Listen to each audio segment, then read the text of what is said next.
السلام عليكم ورحمة الله وبركاته. soo dhawaad asxaabta ku xiran channelkeena Mawhiba Production. qofka idin la hadlay waa anigo Cabdisalaam. muuqaalkan maanta wuxuu ku saabsan yahay sida dooragu soo aragteen sawirkan ayaa maanta qurxinayna. fadlan haddii ay tahay markii ugu horreysay aad noo soo booqato waxaan ka codsanaynaa inaad subscribe noo saarto, haddaad naga daawanayso Facebook inaad follow noo saarto, muuqaalka like noo saarto, aad baad u mahadsan tahay. aan hore u galno muuqaalkan maanta. Okay, marka hore waxaan soo furanaa Lightroom oo ah application-ka aan ku habeynayno sawirkeena. kadib waxaan kusii dhufanaa all photos. sawirkan habeynayna maanta waka waa dumaashadeena Sumayo. maanta Sumayo ayaa barnaamijkeena muuqaalkan maanta marti noogu ah. marka waxaan sameynaynaa light-ka ayaan ka bilaabaynaa. kadib waxaan sameynaynaa contrast xoogaa waxaan leenahay plus 6 plus 8 baa gelinaa. highlight-kana minus baa ka dhiganaa 100%.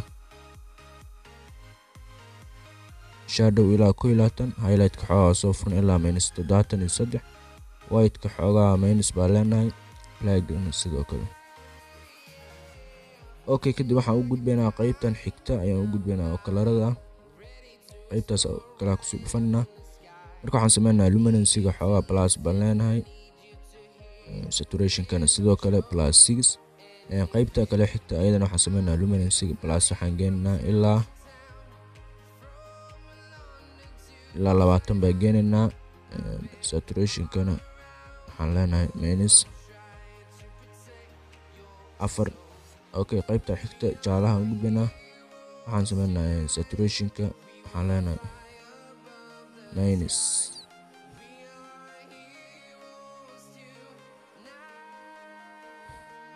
hue-gana sidoo kale minus baa leenahay.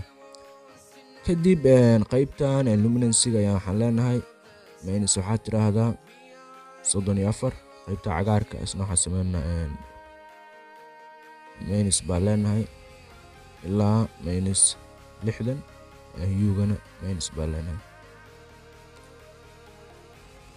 ilaa -71 ilaa 57. intaa waa okay. kadib qaybta jaalahan ku laabanaa saturation-ka xoogaa soo furaynaa ilaa waxaan ka dhigaynaa 32.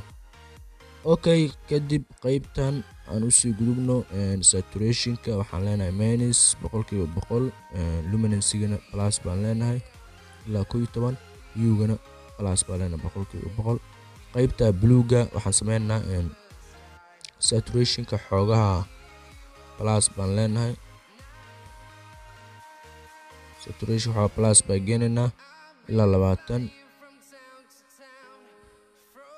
hue-gana minus waxaan leenahay 8. luminance-gana waxaan ka dhiganaa -45.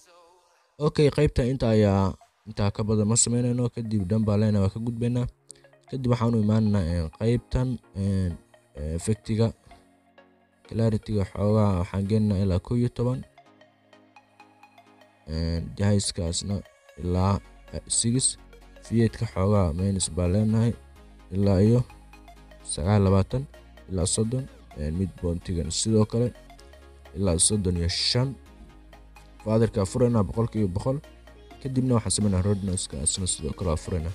okay, qaybta detail-ga haddaan u imaana waxaan sameynaa sharpening-ka xoogaa furana ilaa 25 ilaa 27. noise reduction-kana ilaa waxaan geenaynaa 20 baa geenaynaa 22. color noise reduction-kana sidoo kale ilaa 23. okay, kadib waxaan kusoo laabanaa qaybtan kalarada face-ka ayaa waxaan sameynaa xoogaa ku daraynaa ilaa waxaan ka dhigaynaa 53. qaybtan timbigana waxaan sameynaa plus waxaan leenahay 6. okay, saturation-kana waxaan sameynaa plus waxaan geenaynaa 8. okay, hadda waa ka sawirkan inta ayuu ku dhan yahay. markii hore haddaan eegno siduu ahaa, markii hore sidan ayuu ahaa, kadibna waxaan ka dhignay sidan. runtii waa sawir aad u qurux badan. fadlan haddii ay tahay markii ugu horreysay aad na soo booqato waxaan ka codsanaa inaad marka koowaad muuqaalka aad like noo saarto, channelkan aad subscribe noo saarto, iga raali hada haddaad naga daawanayso Facebook inaad follow noo saarto aad baad mahadsan tahay. waa anigu Cabdisalaam tan inta ku kulmi doono muuqaalka xiga waxaan idinkaga tegayaa sidaas iyo nabadgelyo. Bye bye.